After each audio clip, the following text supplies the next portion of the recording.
O Senhor Jesus Cristo declarou aos seus discípulos que lhe convinha ir a Jerusalém e sofrer muitas coisas dos anciãos, dos principais sacerdotes e dos escribas, ser morto e ressuscitado ao terceiro dia. Mateus 16, 21. Depois de sua ressurreição, ele lhes perguntou: porventura não convinha que o Cristo padecesse e entrasse em sua glória? Lucas 24, 26. Então lhes abriu o entendimento para compreenderem as Escrituras e lhes disse: assim está escrito que o Cristo havia de padecer e ressuscitar dentre os mortos no terceiro dia.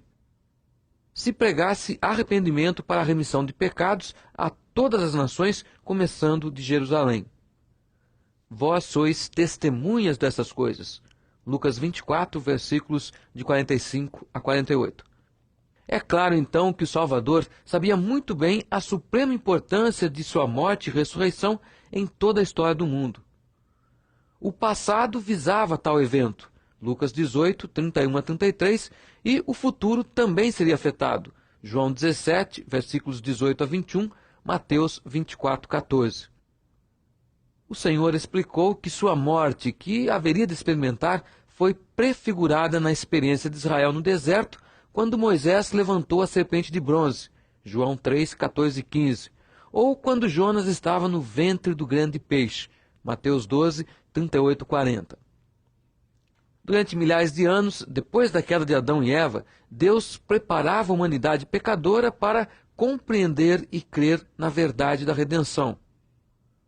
Um resumo da instrução prévia há de esclarecer-nos, pelo menos em parte, o plano divino e o método para efetuar a nossa salvação. Por meio de vários tipos e por profecias, o Senhor predispunha o povo para compreender o supremo sacrifício na história espiritual do universo. Vejamos então as prefigurações da redenção. Em Hebreus 1:1, lemos que Deus falou muitas vezes e de muitas maneiras aos pais pelos profetas. O versículo seguinte diz que nestes últimos dias nos falou pelo Filho. Deduzimos então que o que Deus disse nos tempos antigos era como preparação para a mensagem perfeita que seu Filho nos traria mais tarde. Porém, ambas as mensagens eram divinas, a própria palavra de Deus. Vamos considerar nessa lição um breve resumo das muitas vezes e das muitas maneiras em que Deus nos falou durante os séculos anteriores a Cristo. Depois, umas palavras acerca da história da doutrina da salvação após o tempo apostólico. Vejamos então agora, primeiramente, os símbolos ou tipos. Um símbolo é uma representação visível de alguma coisa invisível, uma vestimenta material de alguma verdade ou uma expressão de alguma coisa espiritual. Um tipo pode ser chamado um símbolo profético. Outra definição reduz a um tipo o símbolo que tem por sua principal razão de existência o representar alguma coisa futura, especialmente na verdade da redenção em Cristo. Outros chamam a um tipo a qualquer coisa, pessoa, instituição ou até a algum evento que, por mais insignificante que seja a comparação, tem alguma semelhança com certa fase da doutrina da salvação. Aqui temos de considerar primeiro os símbolos, depois os eventos históricos e, finalmente, as profecias. Cremos que o primeiro símbolo deve ser ato de Deus ao prover para Adão e Eva uma vestimenta para seu pecado feita de peles de animais. Fala-se de um fato histórico, é verdade, e pode ser incluído como tal na próxima divisão da lição, porém é evidente que foi o primeiro ensino simbólico de que, sem derramamento de sangue, não pode haver remissão de pecados. Foi a primeira manifestação da verdade sobre a substituição como base para o perdão e de vida não merecida porquanto se interpôs a morte de outro. Assim sendo, o primeiro homem soube que a sentença proferida por Deus contra o pecado não foi vã. Não foi uma coisa que tivesse ocorrido por natureza. Foi um ato simbólico, de propósito, além de ser histórico. O sacrifício de animais limpos oferecido por Abel, Noé e Jó prova que o homem sabia que espécie de oferta era aceita por Deus. Em Gênesis 4:4, capítulo 5, 21 a 24, capítulo 9, Hebreus 11, 4 a 6, também 39, e Judas 14:15, vemos que Deus não se deixou ficar sem testemunho durante esses tempos. Tais gerações não eram inocentes, mas Deus lhes permitiu seguir os seus próprios caminhos até o tempo de Cristo. Atos 14, 15 a 17.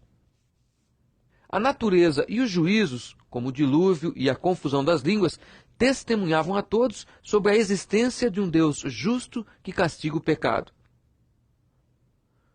Com Abraão, o Senhor começou a preparar um povo especial. Revelou-lhe seu plano para a redenção do mundo. O curso de sua história é um curso planejado de estudos espirituais e se pode dizer que o diploma era a compreensão do significado da declaração de João Batista. Eis o Cordeiro de Deus que tira o pecado do mundo. João 1:29. É pena que tão poucos judeus foram aprovados nesse exame. O pacto abraâmico incluía uma bênção para todas as famílias da terra. Gênesis 12:3, 18:18 e etc. Esta bênção viria através de sua semente nos tempos subsequentes. Gênesis 22:18, 26:4, Gálatas 3:8 a 16. O capítulo 15 de Gênesis nos relata o pacto de sangue que Deus fez com Abraão, coisa que prefigurava o pacto da graça baseado no sacrifício de Jesus Cristo. O capítulo 22 de Gênesis ensinou ao patriarca a verdade da substituição como parte da redenção. Também a fé e a ressurreição. Este é outro fato histórico, porém, obviamente, a sua razão de ser foi a instrução de Abraão e das gerações futuras na doutrina da salvação. O filho predileto, nascido por um milagre, subindo a encosta, carregando a lenha sobre a qual iria muito breve ser atado para ser sacrificado, são pormenores que nos obrigam a pensar no Filho unigênito de Deus que carregou a cruz ao Calvário e foi morto por nós. Durante o tempo de Moisés, há muitas coisas que hoje vemos como prefigurações da salvação. O povo, em escravidão, foi muito oprimido para que os israelitas aspirassem à liberdade. Sua fé foi cultivada e fortalecida por uma série de juízos em que houve distinção entre os egípcios e os hebreus. Por fé, separaram um cordeiro perfeito do rebanho, sacrificaram-no e aplicaram o sangue em ambas as ombreiras e na verga da porta.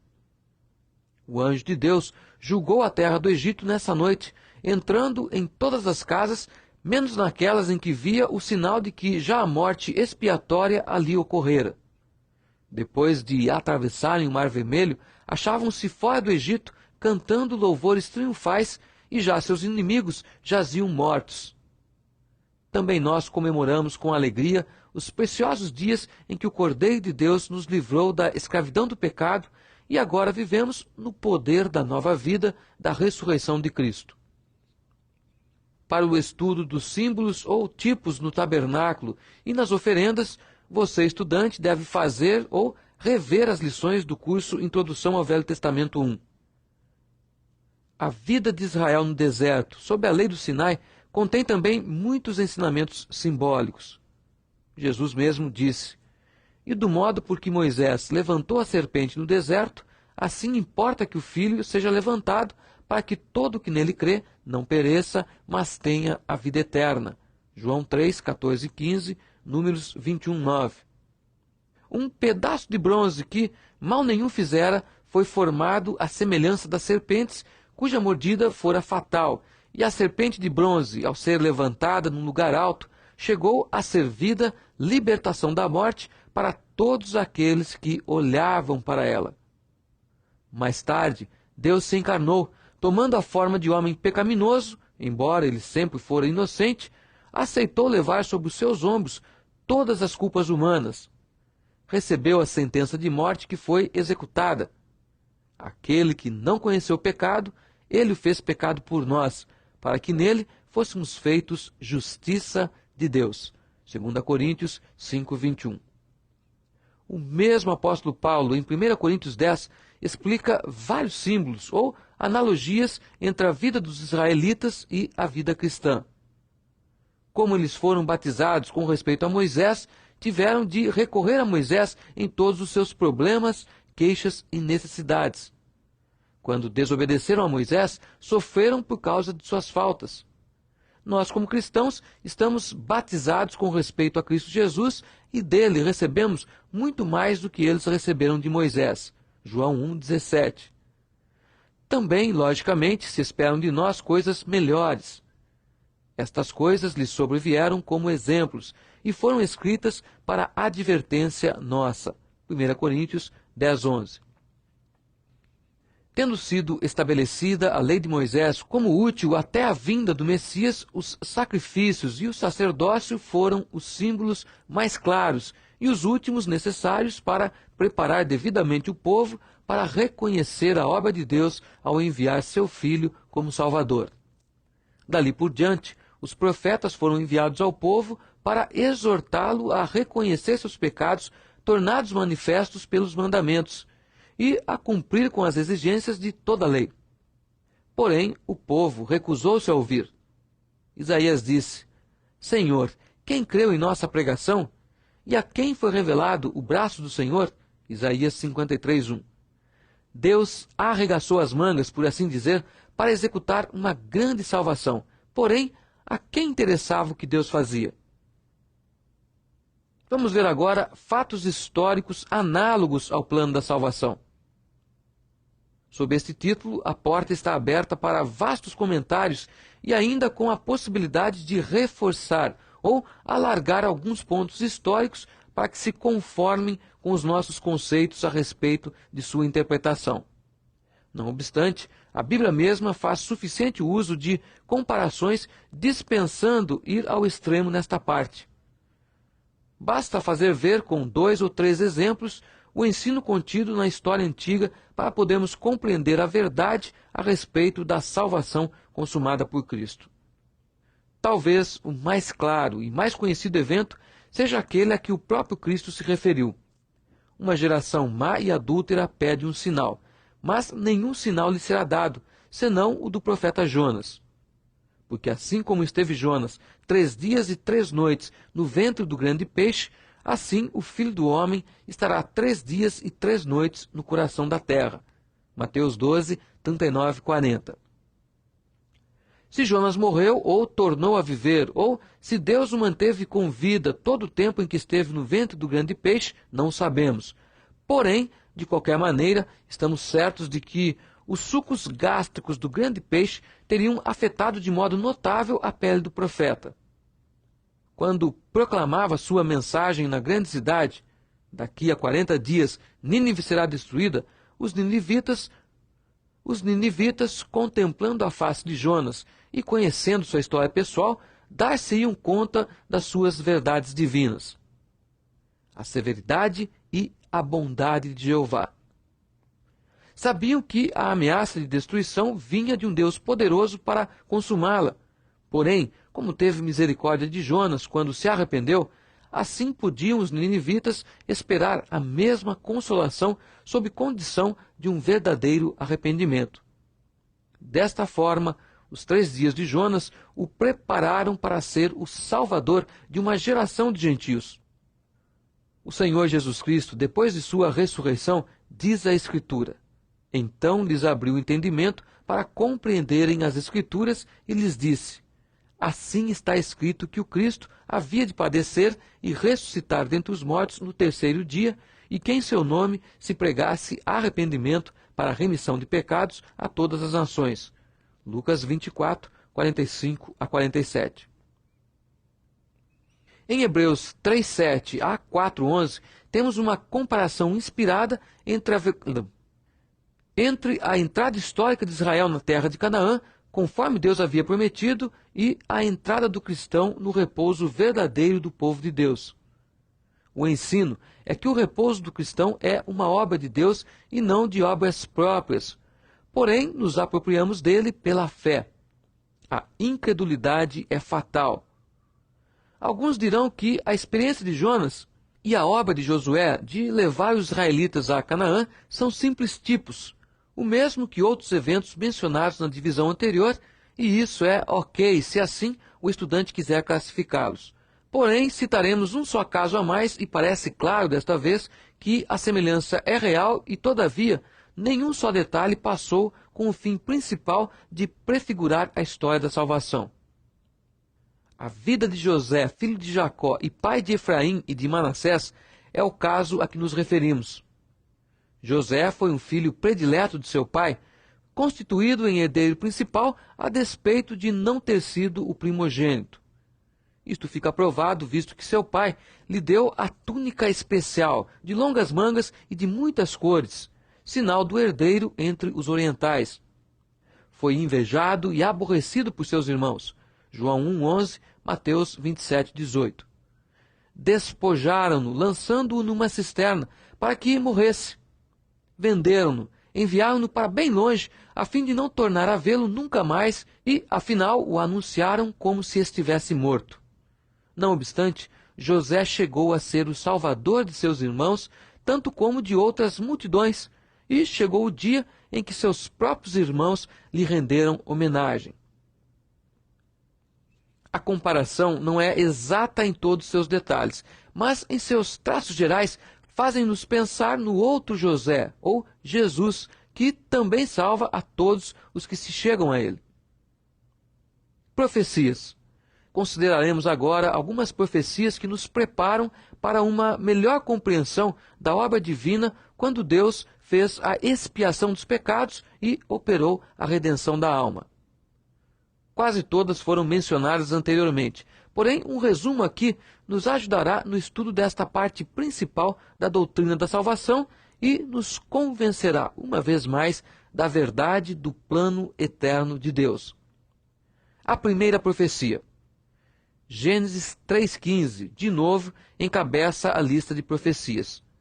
Primeiro, nota-se que uma pessoa, a semente da mulher, há de ser o Salvador, desfazendo a obra nefasta, obra que Satanás acabava de fazer por intermédio da serpente.